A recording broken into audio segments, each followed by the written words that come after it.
বিয়ে হয়ে ঘরে ঢুকতেই আমার শাশুড়ি আমার হাত দুটো ধরে বলেছিল, বৌমা, একটা কথা বলি তোমাকে।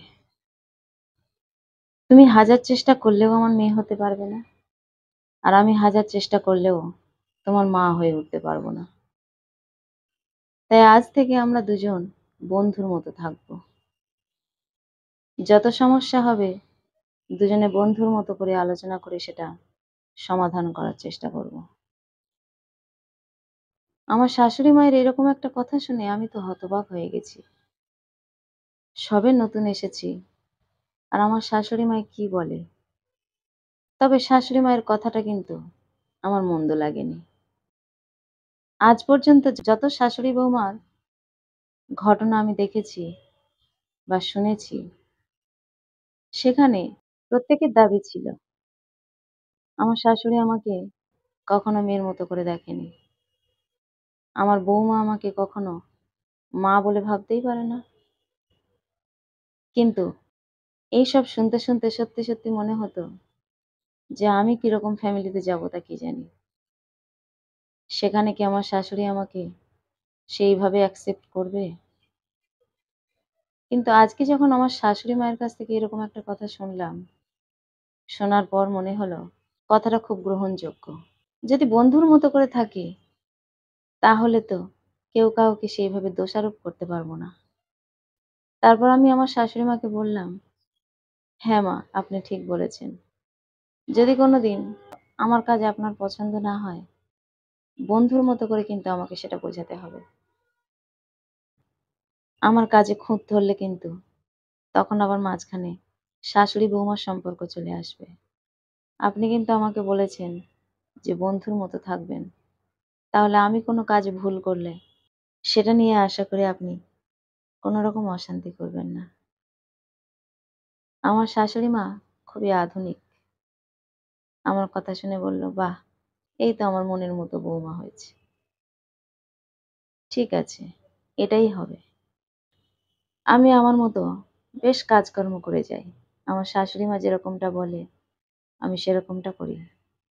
আবার আমার শাশুড়ি মায়ের কোনো কাজ আমার পছন্দ না হলে আমি সেটা মাকে বলি।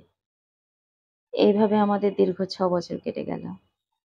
আজ পর্যন্ত দুই শাশুড়ি বৌমার মধ্যে কোনো রকম মনোমালিন্য হয়নি। যা করেছি দুজনে মিলে সিদ্ধান্ত নিয়ে করেছি। দুজনের ভুলগুলো দুজনের চোখে আঙুল দিয়ে দেখিয়েছি। আবার সেটা কিভাবে সমাধান করা যায় সেই চেষ্টাও করেছি। তবে আমার ননদ মাঝখানে ঢোকার চেষ্টা করেছিল। মাঝখানে ঢুকে দুই শাশুড়ি বৌমার মধ্যে একটা অশান্তি তৈরি করার চেষ্টা করেছিল।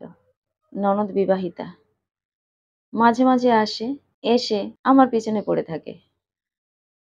আমার খুঁতগুলো খুঁটিয়ে খুঁটিয়ে বের করার চেষ্টা করে। কিন্তু ও পাত্তা পায়নি এসব করে। কারণ আমার শাশুড়ি মা তাকে কোনো পাত্তাই দেয়নি। সে কিছু বলতে এলে আমার শাশুড়ি মা উল্টে মেয়েকেই শাসন করতো। বলতো, তুই দুদিনের জন্য এসেছিস, থাকবি, খাবি, আনন্দ করবি, চলে যাবি। আমার সংসারে এসে আমার ছেলের বৌমার কোনো খুঁত ধরবি না। তার খুঁত আছে কিনা আমি বুঝে নেব। এমন শাশুড়ি মা কজনের কপালে জোটে। আজকের যুগে সমস্ত শাশুড়ি মারা যখন মেয়ের কথা শুনে সংসারে বৌমার সঙ্গে অশান্তি করে, সেখানে দাঁড়িয়ে আমার শাশুড়ি মা এতটা অন্যরকম কল্পনাও করা যায় না। আমার শাশুড়ি মা যেমন আমাদের সংসারে তার মেয়েকে নাক গলাতে দেয় না, আমিও তেমন আমার বাপের বাড়ির কাউকে আমার সংসারে নাক গলাতে দিই না। যার ফলে আমাদের শাশুড়ি বৌমার সম্পর্কটা এত মধুর। সংসারের মধ্যে পারস্পরিক বোঝাপড়াটা খুব দরকার। মেয়ের কথা শুনে বৌমার সঙ্গে অশান্তি করব, বা মার কথা শুনে শ্বশুরবাড়ির সকলের সঙ্গে অশান্তি করব, এই টেন্ডেন্সিটা যদি না থাকে তাহলে সেই সংসারে সুখ শান্তির কোনো অভাব থাকবে না। এইটুকু শুধু সংসারে মানুষজনদের বুঝতে হয়। অনেক সময় শাশুড়ি বৌমার মধ্যে হয়তো একজন সেই রকম, কিন্তু আরেকজন ঠিক অন্য ধরনের। তখনই অশান্তিটা হয়। যখন দুজনের মনের মিল হবে, দুজনের চিন্তা ভাবনা একই হবে, তখন সংসারে অশান্তি হওয়ার কোনো পথই থাকে না। আমাদের মতো শাশুড়ি বৌমার জুটি খুব কম আছে। এইভাবেই আমরা সারাটা জীবন কাটিয়ে দিতে চাই। কলমে ও কণ্ঠে, সোমা।